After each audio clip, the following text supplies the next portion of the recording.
안녕하세요. 저는 애 하나 있는 30대 지방에 살고 있는 돌싱녀입니다. 제 이혼 스토리를 말하면 주변 사람들이 모두 신의 한 수였다고 할 만큼 절묘한 타이밍이었기에 이렇게 글을 쓰게 됐어요. 저와 남편은 소개팅으로 만났습니다. 첫인상은 나쁘지 않았고 두 사람 사이에 공통점이 많았기에 더 잘 맞았던 건지도 모르겠네요. 그중 하나가 양가 아버님들이 일찍 돌아가셨다는 거예요. 그래서 서로의 집안을 소개할 때는 마음이 덜 불편했던 것도 사실이었어요. 친정 어머님은 남편이 박봉에 야근이 많은 직업이라는 걸 탐탁지 않게 생각했지만 단 한 가지, 주식을 하지 않는다는 점을 높이 샀습니다. 저희 아버지가 주식으로 다 잃고 건강까지 잃어 일찍 돌아가셨거든요. 그 탓에 일하며 어린 저를 키워야 했던 친정엄마는 주식 투자는 하지 않겠다고 꼭 약속해달라고 했어요. 남편은 그 당시만 해도 주식 같은 건 모르는 터라 걱정하지 말라며 호언장담을 하고 저희는 결혼식을 올렸습니다. 지방이라 집값은 그리 부담스럽지 않아 작은 평수의 아파트를 대출을 껴서 자가로 구입했습니다. 제 집이 있다는 것만으로도 벅찼던 우리는 조금 힘들겠지만 5년 안에 빚을 갚자고 생각하고 있었어요. 이때가 제 결혼 생활 중 가장 기쁘고 행복했던 시절이 아닌가 싶어요. 집에 들어갈 벽지, 바닥재, 싱크대며 인테리어를 고민하면서 즐거운 시간을 보냈죠. 그렇지만 하지 말라고 하면 더 하고 싶은 게 사람 마음인가 봐요. 결혼한 지 얼마 지나지 않아 남편이 가상화폐에 빠지게 됐다는 걸 알게 됐거든요. 집 대출금이 빠져나가야 할 날짜에 집 대출금이 빠져나가지 않았더라고요. 남편 월급이 생활비 통장으로 들어와서는 거의 대부분이 다시 남편 명의의 다른 은행으로 들어갔더라고요. 이상하다 싶어 남편이 퇴근할 때까지 기다렸어요. 자기, 집 대출금이 빠져나가지 않았던데 어떻게 된 거야? 월급이 들어왔다가 거의 대부분이 다른 은행으로 빠져나갔던데 혹시 뭐 쓸 데 있는 거야? 일단 급해서 내 돈으로 넣어두긴 했는데 진짜 무슨 일 있는 건 아니지? 그거? 사실 이번 월급으로 비트코인 샀거든. 요새 다들 하잖아. 직원이 하고 있길래 나도 한번 투자해봤어. 뭐? 자기가 비트코인에 투자를 해? 당신 제대로 알거나 가상화폐 투자하는 거야? 생각보다 위험해. 남들 한다고 따라해서 되는 게 아니라고. 괜찮아. 가상화폐는 넣어두면 무조건 오르게 돼 있어. 이번에 좋은 정보가 들어왔거든. 다음 달 정도쯤에는 거의 20%는 오른다고 하더라고. 그러면 우리 그걸로 여행이나 갈까? 여행? 자기야, 나는 그 돈 필요 없어. 지금 넣은 건 조금 손해보더라도 다 빼. 그냥 우리 돈만 벌어서도 살 만큼은 살아. 지금까지도 괜찮았잖아. 그리고 자기 우리 엄마랑 약속했잖아. 주식 같은 건 안 하기로. 엄밀히 따지면 비트코인이 주식은 아니잖아. 그리고 이 정도는 다들 해. 솔직히 말해서 나 같은 박봉, 우리 같은 서민들이 개미처럼 부지런히 일해봐야 돈 버는 족족 나갈 뿐이잖아. 이런 수단이 아니면 우리는 늙어서도 이렇게 살고 있겠지. 우리 아이와 당신을 위해서도 나는 돈 벌고 싶어. 그리고 나는 그렇게 심하게 하는 편도 아니고. 이제야 말하는 거지만 나 좀 벌기도 했거든. 그러니까 걱정하지 마. 아니, 비트코인도 주식이랑 비슷한 거지. 주식보다 더 위험성이 높은 거 나도 알고 있거든. 그리고 정직하게 돈 버는 건 나쁜 게 아니야. 주식 좋지. 자기가 그만큼 주식을 잘 안다면. 그런데 주식도 아닌 가상화폐야. 전문가들도 위험하다고 하는 걸 굳이 당신이 시작해야겠어? 그리고 중요한 건 주식이냐 비트코인이냐 그게 아니야. 나는 주식이 싫어. 우리 엄마도 싫어하고. 결혼할 때 자기는 약속까지 했고. 제 행동이 과민한 반응이라고 생각했는지 남편의 표정이 나빠지더라고요. 하지만 저는 저대로 필사적이었어요. 물론 용돈벌이는 할 수 있을 거라고 생각해요. 남편이 100만 원, 200만 원 정도였다면 저도 그냥 눈 감아줬을지도 모르지만 이미 한 달의 월급 전체를 거기에 들이붓는다는 건 그 맛을 보고 중독이 시작됐다는 거와 같았거든요. 그렇지만 제 마음을 그 사람은 몰라주더라고요. 자기야, 이러면 우리만 뒤떨어져. 다들 영끌에서 비트코인 하는데 우리만 안 하면 우리만 손해보는 거야. 나처럼 월급 얼마 못 버는 사람도 충분히 대박칠 가능성 있다니까. 정신 차려. 그게 그렇게 쉬운 일이야? 그리고 내가 싫다잖아. 나는 그렇게 돈 버는 거 싫어. 솔직한 말로 10,000원짜리 한 장도 주식에 쓰고 싶지는 않아. 그냥 일한 만큼 돈 벌면 우리도 괜찮게 살 수 있어. 일한 만큼 돈 벌면 나가는 게 반이야. 그리고 우리 애도 태어났는데 애를 위해서라도 더 돈을 벌어야지. 언제까지고 이렇게 소처럼 일만 하면서 남들 눈치 보면서 살아. 가상화폐로 돈 벌어서 떵떵거리며 살아야지. 그렇게 쉽게 돈 벌 생각을 하는 게 문제라는 거야. 정직하게 번 돈은 거짓말을 안 해. 그치만 주식이나 가상화폐는 달라. 모르는 사람들에게는 거의 늪이나 마찬가지라고. 그리고 자기는 몰라. 돈이 사람을 어떻게 집어삼키는지. 우리 친정집에서 있었던 일 내가 이야기해줬잖아. 그걸 듣고도 투자를 하고 싶어? 나하고 장인어른하고는 다르지. 나는 확실한 정보가 있다니까. 그리고 가상화폐는 앞으로 좋아지면 좋아졌지 절대로 떨어지거나 망할 일은 없어. 바보야? 그런 정보가 있으면 너도 나도 다 부자지. 그런 거 다 사기꾼이라고. 자기는 뉴스도 안 봐? 그리고 가상화폐만큼 애매모호한 것도 없어. 전문가들이 바보니? 그 사람들 경고는 안 봐? 나는 지금 코인이 잘 되고 있다고. 그래서 당신한테 말하고 있는 거야. 수익률이 잘 나오니까 월급까지 넣는 거고.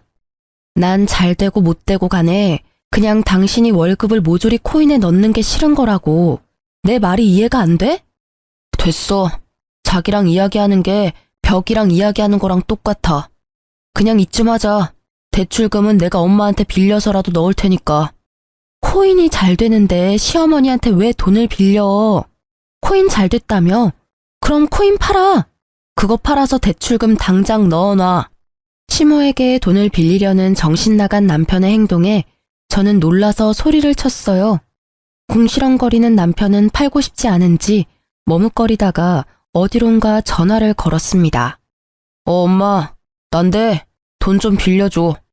미쳤어, 진짜? 저는 얼른 남편 폰을 빼앗아 시모에게 말했습니다. 어머님, 죄송해요. 별일 아니니까 끊으셔도 돼요. 야, 폰 뺏어가면 어떡해. 그리고 지금 흐름 좋아서 당장 못 뺀다고. 그렇다고 어떻게 시어머니한테 돈을 빌려달라고 할 수가 있어. 당신 생각이 있어? 도대체 이게 무슨 소리야? 차분히 이야기 좀 해봐라. 왜 돈을 빌려달라는 거야? 결국 시모의 물음에 저는 남편이 벌인 일을 이야기할 수밖에 없었어요. 시모가 남편을 말려줄 수도 있다는 생각을 잠시 했거든요. 물론 제가 잘못 생각한 거였지만, 예, 남자라면 주식도 할 수 있지. 안 그래? 다 제 가족을 위해서 하는 일이지 않니? 네가 이해해. 그렇다고 큰 돈으로 하는 것도 아닌데 왜 이렇게 호들갑을 떠는지 나는 모르겠구나. 어머님, 큰 돈 작은 돈이 중요한 게 아니에요. 월급의 거의 대부분을 가상화폐에 쏟아붓는다고요. 그거야말로 잘못된 거죠. 무슨 일이든 미천이 있어야 하잖니. 그거라고 생각하면 네 마음도 조금 편하지 않을까? 무조건 남편 탓만 하지 말고 너도 잘 알아봐. 어머님, 주식은 절대 안 된다고 저희 엄마랑 이이랑 찰떡같이 약속했어요. 그런데 이렇게 주식에 손을 대다뇨. 그래서 애까지 낳았는데 이런 일로 이혼하게? 내가 언젠가 한 번은 말하려고 했는데 사돈도 그렇고 너도 그렇고 둘 다 그렇게 융통성이 없어서 어떡하니? 결혼 전에도 난리더니 아주 남편을 잡겠다 잡겠어. 그리고 네 남편이 바보도 아니고 주식으로 큰 돈 날릴 사람처럼 보이니? 작은 돈으로 용돈벌이나 하려는 거겠지. 저는 그 말에 어이가 없었지만 일단 잠자코 들었어요. 우리 부부의 일에 시모까지 끼이면 일이 커질 것 같았거든요. 제가 받지 않겠다고 하는데도 시모는 결국 남편의 계좌로 돈을 붙여주겠다고 하고 전화를 끊었습니다. 결국 심호의 돈을 빌릴 수 있게 된 남편은 싱글벙글이었어요. 저놈의 머리털을 쥐어 뜯어서라도 코인을 말리고 싶었던 저는 친정엄마를 구원투수로 부르기로 했어요. 엄마, 김서방이 비트코인 투자한대. 어떻게 좀 말려봐봐. 내가 아무리 이야기해도 CR도 안 먹혀. 이번 달은 월급이 거의 다 들어간 것 같아. 아이고, 김서방 바꿔봐라. 내 단단히 일러둘 테니까. 남편은 제 전화에 기겁을 하고 나를 바라봤습니다. 저는 이렇게라도 남편의 생각을 돌리고 싶었기에 전화를 건넸어요. 결국 받지 않으려던 남편이 마지못해 전화를 받았죠. 예, 장모님. 애 엄마가 너무 호들갑 떠는 거예요. 진짜 별거 아니고 돈도 많이 안 들어갔어요. 그리고 주식 아니고 가상화폐라는 건데. 구구절절 핑계를 대려는 남편의 말을 친정엄마가 가로막았어요. 김서방, 주식은 절대로 시작하면 안 돼. 다른 사람들은 몰라도 내 사위인 자네만은 절대로 하면 안 되는 거야. 자네가 내 딸을 사랑한다면 더더욱 하지 말아야지. 딸애가 주식으로 아빠를 잃고 얼마나 힘들어했는데 월급을 다 넣는 건 투자가 아니라 도박일세. 그러니 제발 그만하게. 그렇지만 지금 수익률도 엄청 잘 나오고 있고 잘 성공하면 저희도 한 방에 크게 벌 수 있는 그런. 그만. 자네 이런 모습이 무서운 거야. 한 방에 크게 벌어? 그렇다면 한 방에 크게 잃는 일도 있다는 걸 알아야지. 그래도 지금 알았으니 다행이지. 수익률이 좋다니 지금 당장 돈 넣은 거 다 빼게. 그리고 다시는 투자할 생각하지도 말고. 예, 장모님, 알겠습니다. 그래도 장모님에 대한 존중이 있었는지 그만두겠다 대답은 잘하더군요. 하지만 전화를 끊자 남편은 제게 도리어 화를 냈습니다. 그런 말을 왜 장모님한테 한 거야? 장모님이 날 뭘로 알겠어? 약속이나 깨는 놈으로 생각할 거 아니야? 그럼 아냐? 지금 약속이나 깨는 사람이 됐잖아. 월급을 어떻게 다 비트코인에 투자를 해? 나 육휴 중이라 월급도 반으로 줄었어. 이 와중에 생활비까지 줄어들면 쌀밥만 먹고 살래? 어? 우리 애를 좀 봐. 잘 먹고 잘 놀아야 할 이 시기에 돈 없어서 굶으면 보기 좋니? 왜 또 그렇게 이야기를 해? 어차피 이유식 기간 동안에 뭐 그리 많이 먹는 것도 아니구만. 이제 1살도 안 된 애가 뭘 안다고 이것저것 다 해주려고 해? 지금 좀 부족하게 살아도 좀 있으면 돈 더 벌 수 있다니까? 말이 안 통하네. 돈을 더 벌지 더 잃을지 어떻게 알아? 네가 신이니? 뭐라도 돼? 됐고, 이렇게 돈 벌어서 쓸데없는 일에 쓸 거면 내가 복귀해서 돈 벌게. 자기는 육아휴직 쓰고 집에서 애나 봐. 육아휴직 쓰면 월급 팍 줄거든? 월급 줄라고 그러는 거야. 내가 돈 벌면 내가 알아서 생활비 꾸리면 되는데 자기가 돈 벌면 생활비는커녕 대출금까지 비트코인에 다 투자할 것 같으니까. 그리고 내가 생활비 관리할 거니까 자기 육아휴직 급여 통장은 우리 생활비 통장으로 들어오게 해줘. 지금처럼 그냥 생활비만 넣을게. 대신 나머지 돈으로 나도 쓸 수 있게 해줘야지. 이렇게 막는 게 말이 돼? 누가 뭘 막아? 생활비 통장으로 사고 싶은 거 사. 대신 현금 출금이나 송금은 안 돼. 그런 내역 있으면 당장 생활비 통장도 못 쓰게 막아버릴 거니까. 대출금 갚아야지. 그거 못 갚으면 우리 큰일 나. 결국 남편은 육아휴직을 쓰기로 하고 생활비 통장을 제가 관리하게 됐어요. 한동안은 육아로 바빠서 그런지 아니면 반성을 한 건지 비트코인에 대한 이야기는 하지 않더라고요. 생활비 통장도 깨끗하고요. 그래서 마음을 놓았는데 여전히 불안하기는 했어요. 제 버릇 남 못 준다고 한번 돈에 맛을 들인 남편 놈이 다시 코인을 찾을까봐 매의 눈으로 남편을 지켜봐야 했어요. 그렇게 시간이 지나면서 점점 남편이 정신을 차렸다고 생각하고 있었어요.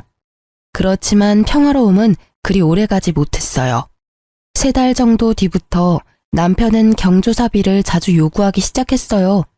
처음에는 친구 결혼식, 그 다음은 돌잔치, 장례식 등등 갑자기 밀어닥치듯 경조사가 줄줄이 있더라고요.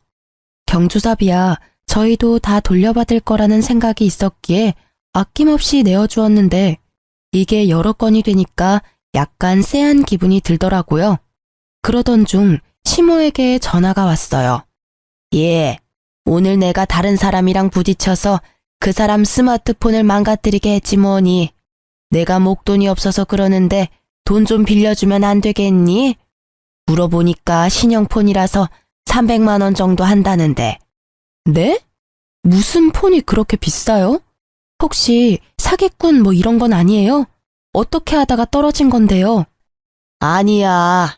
폰만 떨어뜨린 게 아니라 상대방도 넘어져서 좀 다쳐서 병원도 가야 한대.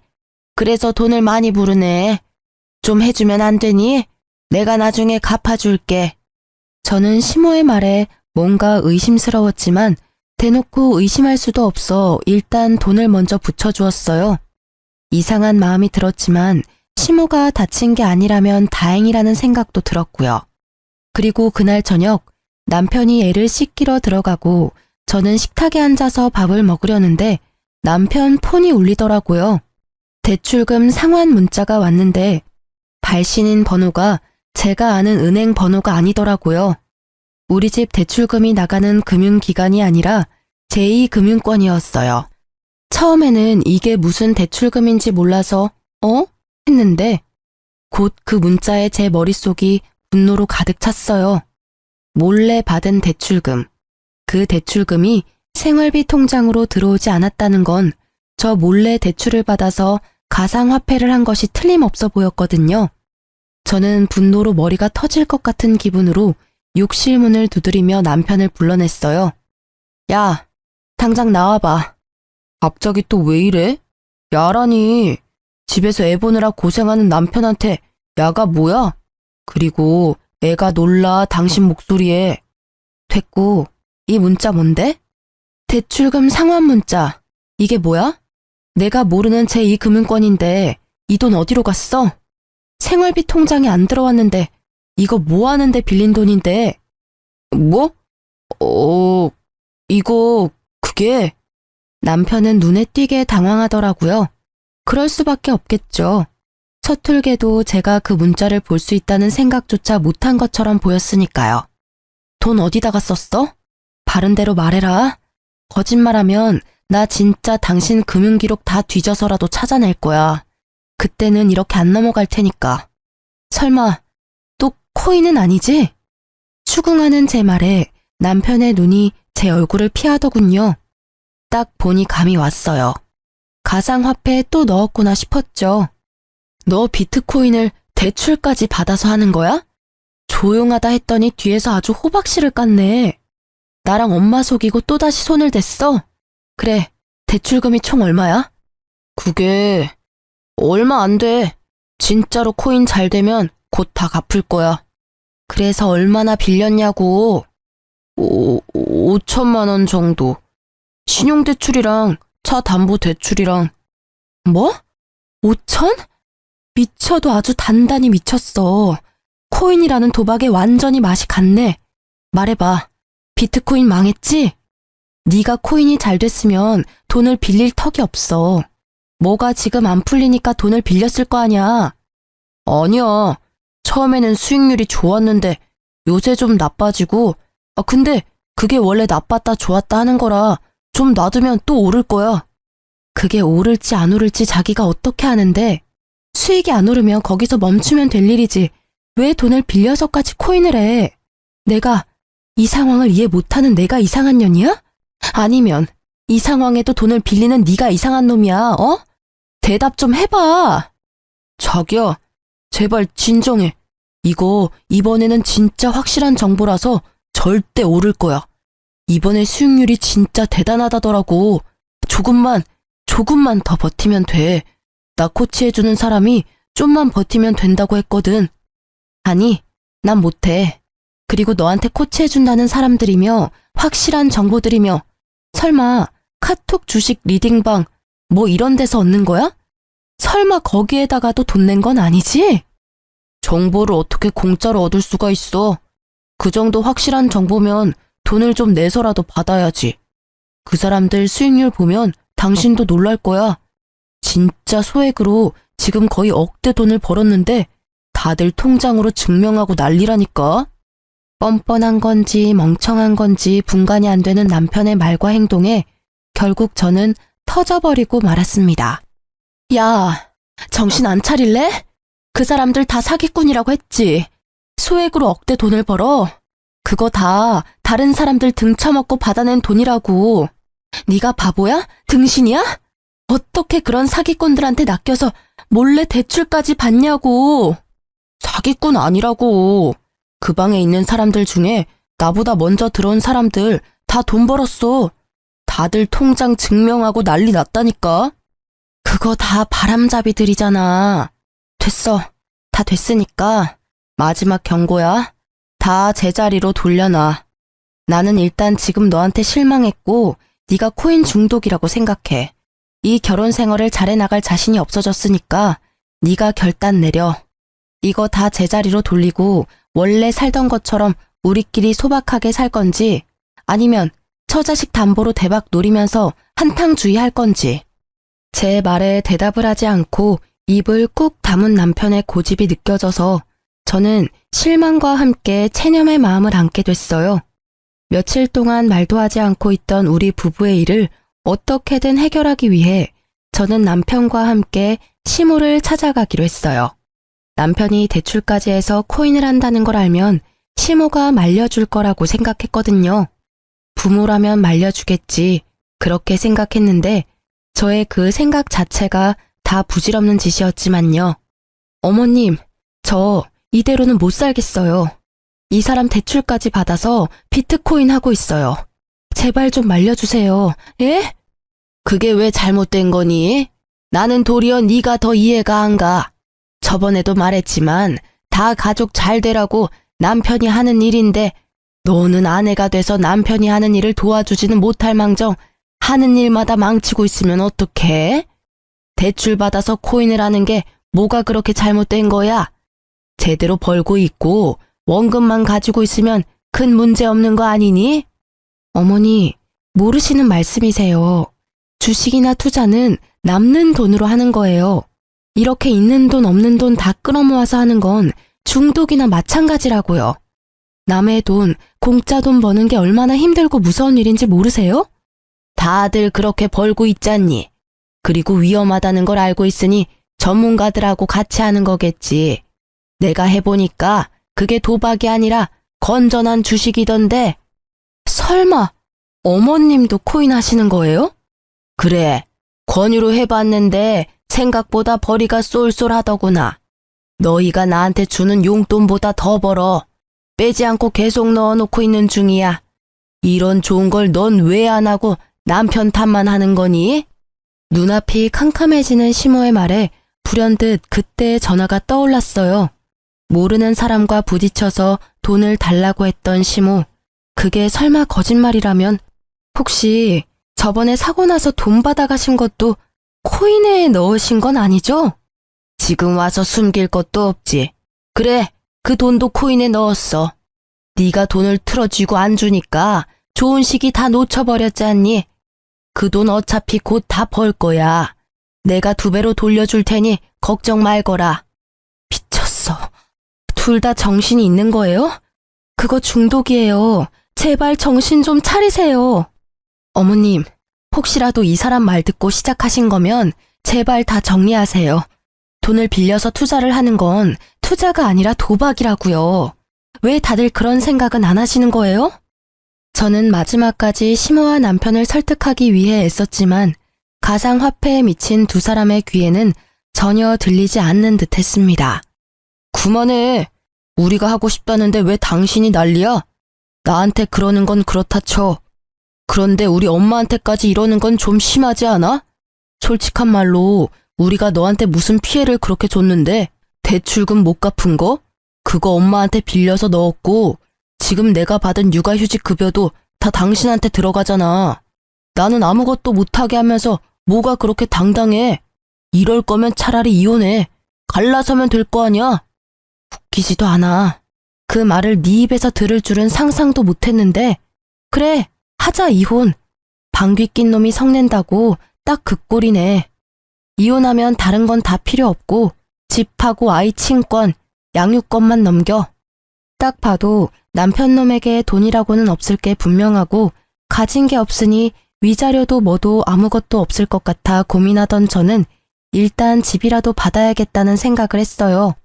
그 집의 대출 상환금 중에 반은 내가 낸 것이기도 했고 집에 정이 들었기에 팔아버리고 싶지는 않았거든요. 그런데 대출금 상환 능력도 없는 남편 놈이 갑자기 안 된다지 뭐예요? 지금 생각이 있는 건지 없는 건지 저는 답답한 마음에 쏘아댔습니다. 뭐? 집? 그건 좀 곤란한데. 당신한테 집 주고 나면 나는 남는 게 없잖아. 그렇게 머리가 안 돌아가?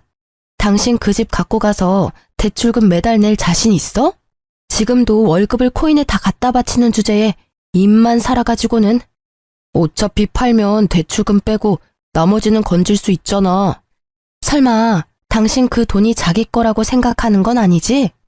그 상환된 대출금에 내 돈도 반은 들어가 있고 그거 아니라도 이 이혼의 가장 중요한 논점은 당신 코인 중독이야. 와이프 모르게 대출받아서 그것도 여러 건을 반복해서 대출받아서 돈 생길 때마다 가상화폐한 거 명백하게 당신 쪽에 문제가 있는 거라고. 그건 당신 생각이고 나는 중독 아니라고 몇 번을 말했지. 왜 사람을 계속 중독으로 몰아가는 건데? 그래야 네가 위자료 받을 수 있을 것 같아? 꿈 깨. 나는 아무것도 너한테 못 줘. 아니라고 생각하는 당신 머릿속이 꽃받친 거겠지? 그 쓸모없는 머리는 단순한 계산도 못하는 거야? 이런 가상화폐 중독은 친권과 양육권도 못 가져가. 합의가 아니라 소송하고 싶으면 해도 돼. 난 자신 있고 소송으로 가면 내가 받을 돈 더 많아질 거 예상하니까. 그래도 안 돼. 그 집 놔두면 집값 더 올라갈 건데. 그래? 그러면 네가 돈으로 해결 보면 되겠네. 나한테 돈이 어디 있다고 계속 돈 타령이야? 비트코인 팔면 되잖아. 좀 벌었다며. 그러니까 코인을 팔아서 나한테 위자료를 주면 되지. 그것도 재산은 재산이니까. 그건 절대 안 된다고 말했다. 놔뒀다가 가격 지금보다 더 올라가면 팔 거야. 그러면 무슨 돈으로 나한테 위자료 줄 건데? 퇴직금이라도 중간 정산할 거야? 퇴직금 이야기에 시모가 갑자기 우리 이야기에 끼어들었습니다. 예, 집은 언제 팔릴지 몰라. 그리고 집값은 어떻게 될지도 모르고. 팔아봐야 은행 대출 다시 돌려주고 나면 얼마 안 될 건데 그냥 집 줘버리고 합의 이혼해. 그게 속 편하겠다. 아이 친권과 양육권에 대해서는 입도 뻥끗 안 하는 두 사람의 모습이 너무도 가증스러워 치가 떨릴 지경이었어요. 어떻게 지 새끼 지 손주 생각은 하나도 안 하고 그저 돈. 이미 이때는 있던 정도 다 떨어졌어요. 그리고 퇴직금에 눈을 빛내는 두 사람을 보아하니 그거 빼서 코인 투자할 것 같다는 생각이 들었습니다. 결국 합의 이혼하게 된 저는 이후 절차에 따라 집을 제 명의로 바꾸었어요. 대출금의 압박이 있었지만 그건 생각해둔 바가 있었기에 크게 신경 쓰지 않았죠. 그렇게 명의 변경한 당일 저는 남편 짐을 모조리 싸서 시모 집으로 보냈어요. 남편은 뭐가 그리 급하냐고 역정을 냈지만 저는 두 사람 꼴도 보기 싫었거든요. 있는 재산 없는 재산 다 긁어 모아서 코인에 투자하는 남편과 시모가 뭐가 좋다고 옆에 더 데리고 있고 싶겠어요? 남편부터 쫓아낸 저는 친정엄마를 저희 집으로 모셨어요. 친정엄마가 살던 작은 빌라를 팔고 그 돈으로 저희 집 대출금을 상환했죠. 그리고 매달 내던 제 대출금은 매달 친정엄마 용돈으로 드리기로 했어요. 한 달쯤 지났을까요? 남편이 집으로 찾아왔더라고요. 아이가 보고 싶다나 뭐라나. 이혼하자며 큰 소리 떵떵 칠 때는 우리 딸 이름 한자도 꺼내지 않더니 갑작스레 딸이 보고 싶다는 말이 믿음이 갈 리가 없잖아요. 딸이 보고 싶다는 가짜는 핑계 같은 거 대지 말고 하고 싶은 말 있으면 해. 이야기는 들어줄게. 우리 이혼하는 거 다시 한번 생각해보면 안 될까? 그게 무슨 소리야? 우리 이미 그 이야기는 다 끝냈다고 생각하는데 너도 나도 시어머니까지 동의한 거 아니었어? 이제 와서 두말하는 건 아니지? 나는 이미 생각 끝났어. 너무 냉정하게 끊지 말고 잘 생각해봐. 애한테는 아빠도 필요하고 무엇보다 나한테 당신이 너무 필요해. 입이 삐뚤어져도 말은 똑바로 해야지. 당신이 필요한 건 내가 아니라 내가 벌어다 줄 돈이잖아. 그런 식으로 말하지 말라니까. 물론 돈도 지금 없기는 해. 그래도 그것만으로 이혼 다시 생각해보라는 건 아니라고. 2번 다시 가상화폐는 안 할 테니까 다시 돌아와 줘. 당신 돈이 왜 없어? 집 대출금 상환액만 해도 100만 원 남짓이야. 그거면 지금 가지고 있는 대출도 충분히 갚을 수 있어. 게다가 퇴직금도 있잖아. 그거 받아서 대출 상환하면 끝이지. 그 꼴을 보니 그 돈도 다 가상화폐에 넣었겠네? 그게... 쭈뼛거리며 불쌍한 표정을 짓는 남편놈을 보니 딱 견적이 나오더라고요. 집어릇게 못 준다고 결국은 가상화폐에 다시 털어넣은 것 같았어요. 진짜 잘 되고 있었는데 이번에는 재수가 없었어. 내가 투자한 가상화폐가 갑자기 유의 종목이 돼서 결국은 하나도 못 건졌다 그거지? 이거 봐. 내가 뭘 했어? 사기꾼들 손에 놀아나지 말라고 했지. 됐어. 더 이상 이런 주제로 이야기하는 것 자체가 싫다. 다른 데 가서 알아봐.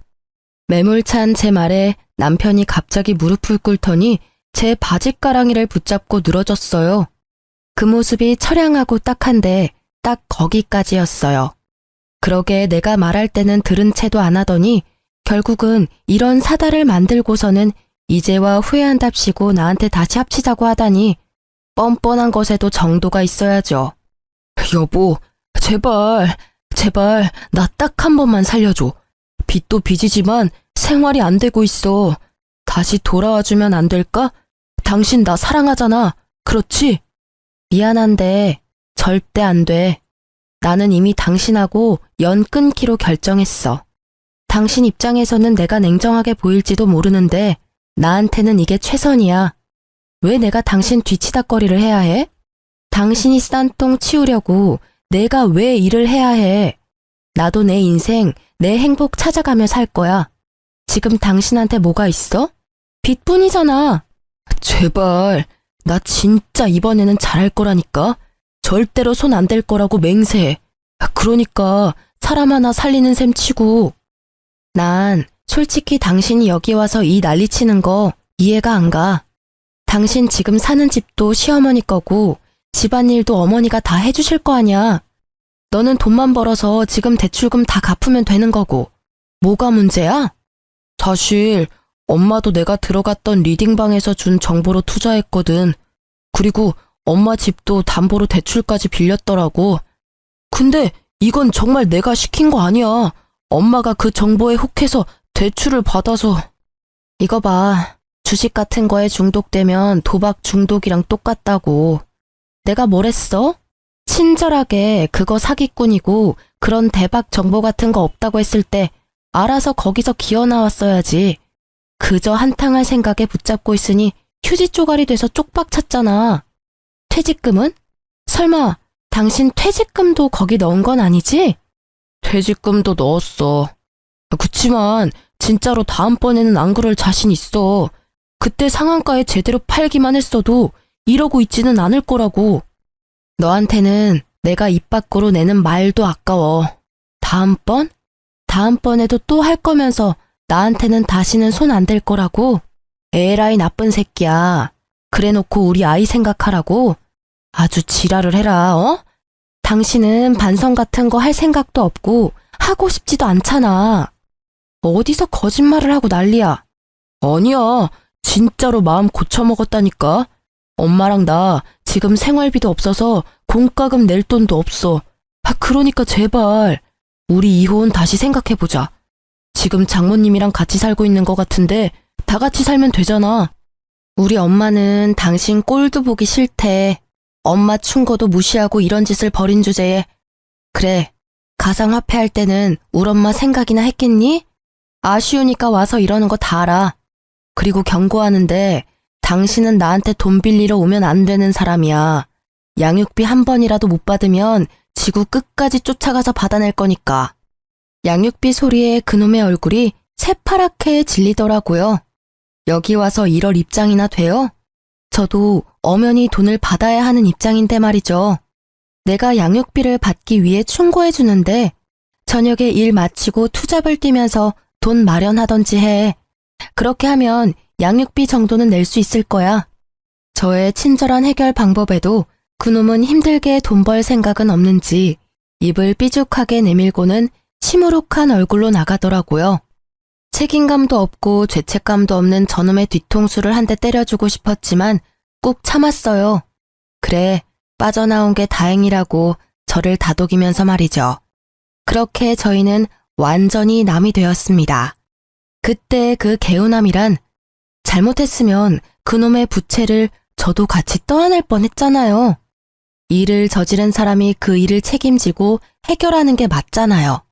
그 뒤로 들려온 소식도 그렇게 좋은 소식은 없었어요.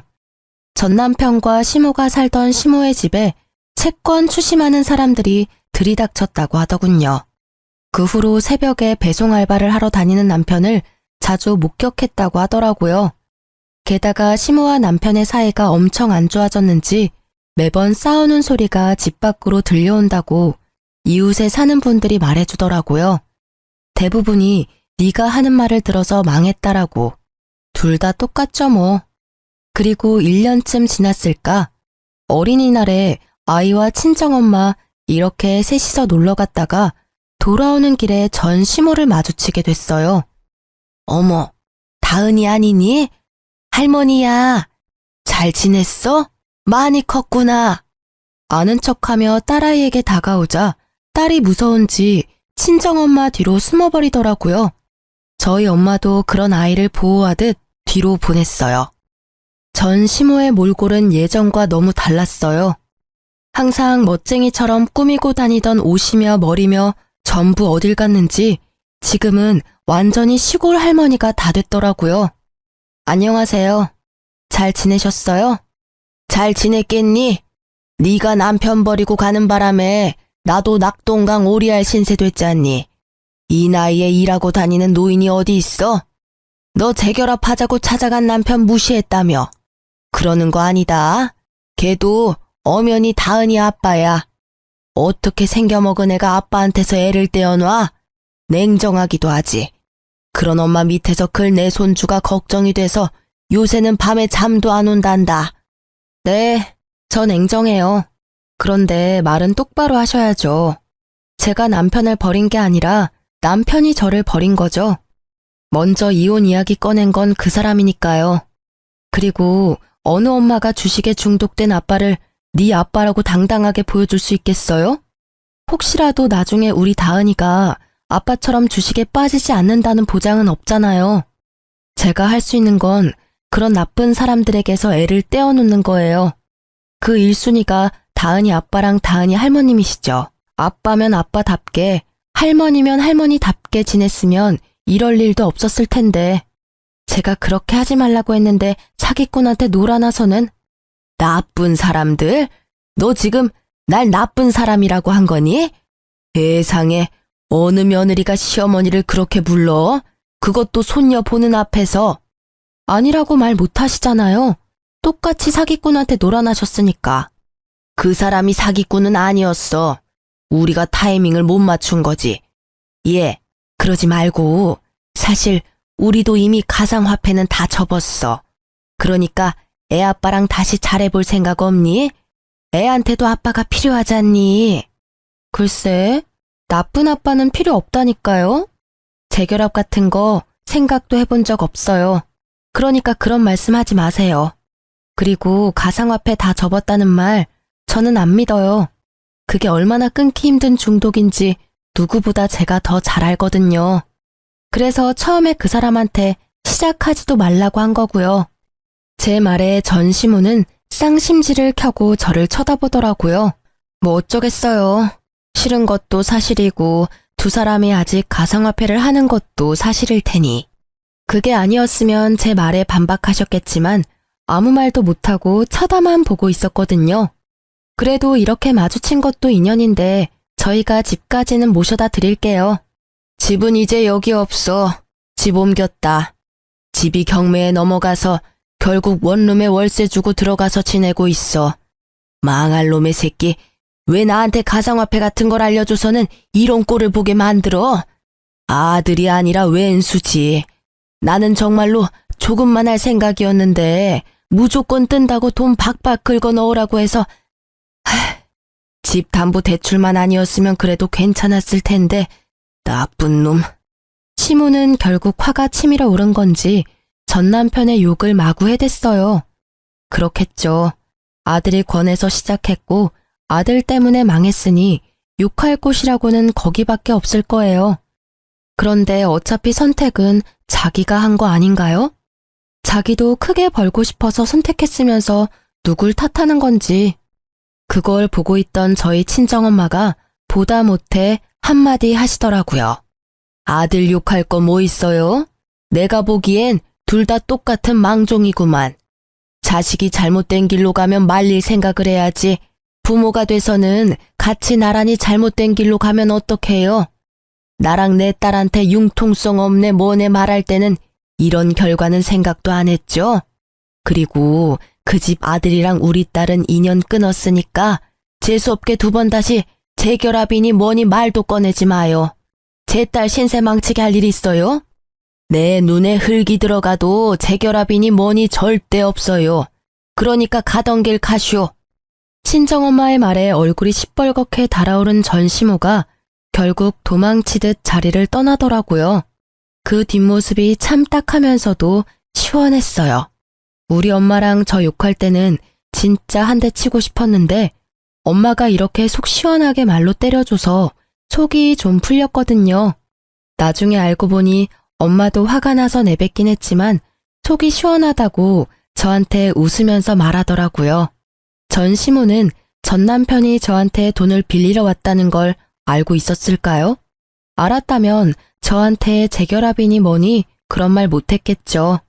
그리고 한편으로는 너무 무섭더라고요. 만약 제가 이혼을 하지 않았다면 그 꼴을 다 당하면서 후회하며 살았겠죠. 그 뒤로 전 남편과 전 시모를 본 적은 없었어요. 저는 이혼하면 제가 힘들게 살 수도 있을 거라고 생각했는데 이혼 전보다는 더 잘 살고 있어요.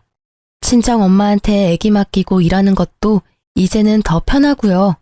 덕분인지 승진도 하고 솔직히 지금 돈에 쪼들리지는 않아요. 그럼에도 내 아이를 위한 양육비는 꼬박꼬박 받아내고 있어요. 내 아이 앞길에 조금이라도 도움이 된다면 꼭 받아내는 게 맞는 일이죠. 전 남편이 보내는 양육비는 매달 들쭉날쭉이지만 일단 보내고 있다는 것만으로도 다행으로 생각해요. 그나마 완전 탕진은 아닌 모양이라고 생각하며 한시름 놓죠. 제가 이혼 과정 중에 가장 잘한 일은 대출금을 떠안고 집을 받아온 거라고 생각해요. 처음에는 돈을 받아오지 않아서 큰일이라도 생기면 어쩌나 싶었는데 집값도 조금 올랐고 친정엄마 덕분에 대출금도 사라져서 실보단 득이 더 많거든요. 인생의 타이밍이라는 게 얼마나 중요한지 이번에 이혼을 하면서 깨달았어요. 전 시모와 전 남편의 망한 꼴을 보니 제가 그때 빨리 탈출한 것이 신의 한 수였다는 걸 알게 됐거든요. 만약 조금이라도 늦었다면 저까지 그 빚더미에서 벗어나지 못했을지도 몰라요. 사연글을 쓰다 보니 정말 절체절명의 순간이었다는 걸 다시 한번 실감하게 되네요. 이렇게 긴 글을 읽어주셔서 감사합니다.